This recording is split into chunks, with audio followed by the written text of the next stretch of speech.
welcome to GTV3. My name is Sophie Zounakis, and today we'll be doing a special of the YCAE, or the Youth Coalition for Alcohol Education. We're a group of teens in the community looking to educate the community on underage drinking, and we're comprised of public and private high school students.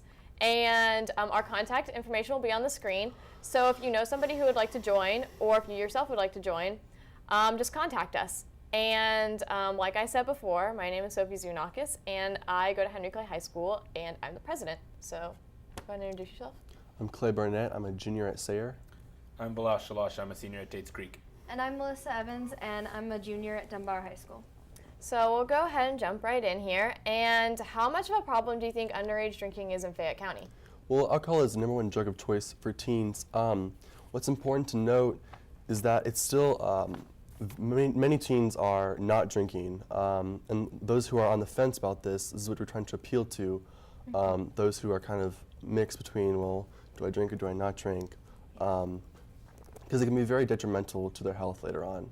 Yeah, and those who are choosing to drink, they're often choosing to drink in excess with the goal of getting drunk very fast.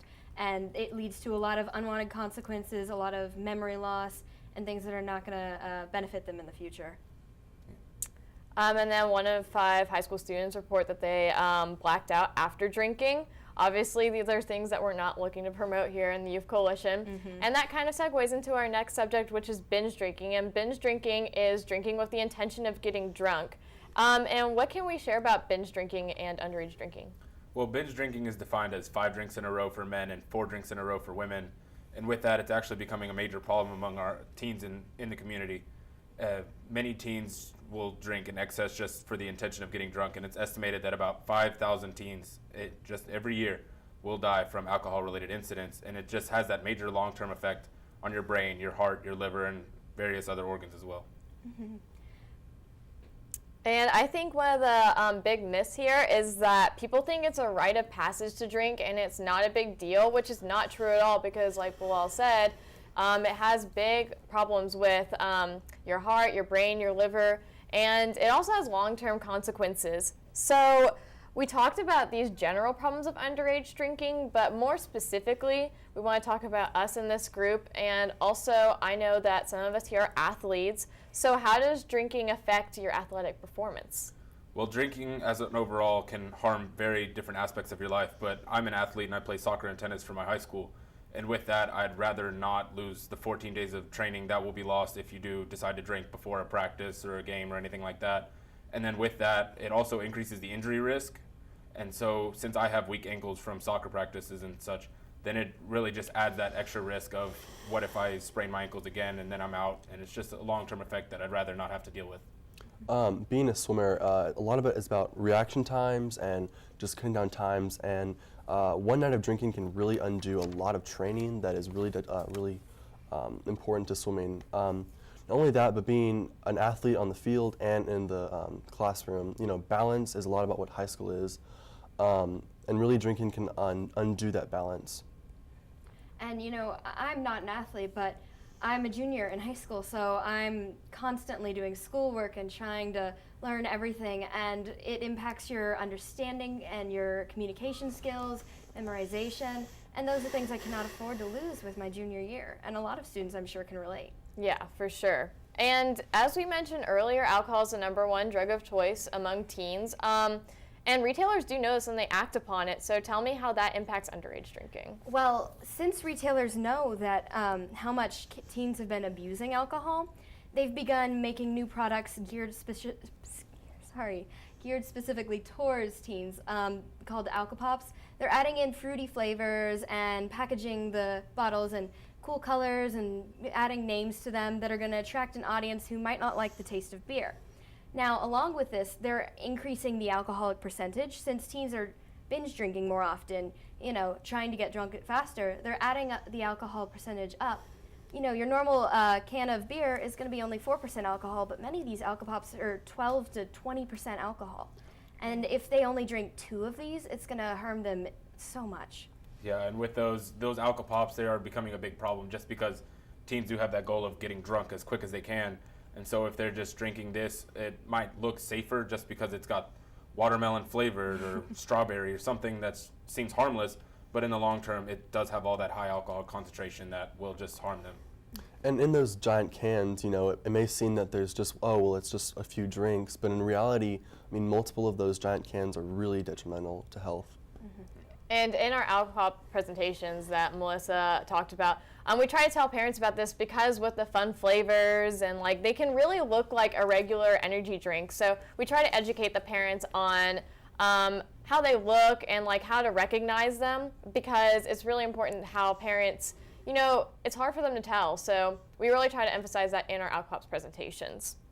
But in these situations where maybe one of our friends has been drinking, what do we do when they seem to be in a compromising situation and we're worried? Well, the first thing you have to keep in mind is that you really cannot leave this person alone. They may seem fine in the moment, but they can get worse. They could get more alcohol, and they could easily harm themselves or other people. So you've got to stay with them and try and keep them alert, awake, talking, and don't let them fall asleep. And if they do need to lay down and rest, make sure you keep them on their side, because if they do throw up, they could choke on their own vomit.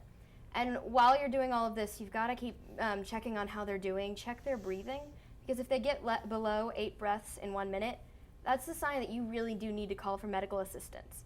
Now, on the topic of calling, I know many youth are afraid to call for help, because if they've been drinking underage or their friends have been drinking underage, they don't want to get them in trouble. They don't want to get in trouble themselves. But Kentucky has a medical amnesty law where if you are calling for medical assistance because of and you've been drinking underage or someone around you has, you will not be prosecuted. You will not be charged with underage drinking. I think they've realized that it's more important to get help for someone than it is to charge you with underage drinking. Yeah, with that, I'd rather be safe than sorry. If it were my friend that I were with at the time, I wouldn't want to have that risk of maybe I could lose my friend or something really horrible could happen to them. So I'd rather just call with the medical amnesty law on my side. Nothing wrong would happen to me. Right. And I know that we're not just looking at teens when we're making this segment. I know parents are watching this too, and parents need to be aware of the underage drinking laws. Of course, providing to a minor is illegal, but they also need to keep in mind that if you have alcohol on your property and teens are drinking on your property, that is illegal as well. And you're going to get the same ramifications as if you supplied it for them as well. And not only that, I know we have a couple other things that we can recommend to parents in terms of underage drinking with teens. So can anybody elaborate on that? Yeah, well, the best thing that parents can do is really sit down with their children and talk about, you know, the harms of alcohol. The one way that to lower a risk of injury or an accident is to not allow alcohol in your house. So keeping alcohol safeguarded or just having a trust balance really can help establish that. Yeah, and I think from a young age, whenever I was growing up, my mom would always tell me that alcohol was bad for you and not to do it. And so that kind of instilled those morals and values in me that I didn't want to do it, especially before I was age 21 and coming of age. I wouldn't want that to risk acceptance to college or anything beyond high school. Yeah, definitely. Right, and I think that another thing that adults really think is like the only thing that they need to worry about is drinking and driving, which is really big. But the thing is that if you just take the keys away, it's not going to solve all of your problems. Obviously, we've talked about earlier in the segment how there are longer-term detriments to your health. And it's not really going to solve every single problem if you just take the keys away and they don't drink and drive. Mm-hmm. And I think the best thing parents can do is set a good example and talk to your kids, because even if you feel like you don't have that relationship, you are an influence in their life, and talking to them can do an infinite amount of things. Especially at a young age, when kids are growing up through elementary, middle school, teach them what's right and wrong in regards to alcohol. That way, once they do get to high school, or even as early as middle school now, it's happening, that they don't need to drink alcohol to have a good time. And on that topic, that ends our segment. So thank you for tuning in. Our contact information will be on the screen. So if you are interested in joining, or you know somebody interested in joining, go to www.drugfreelets.com or look at the contact information on the screen. Thanks again.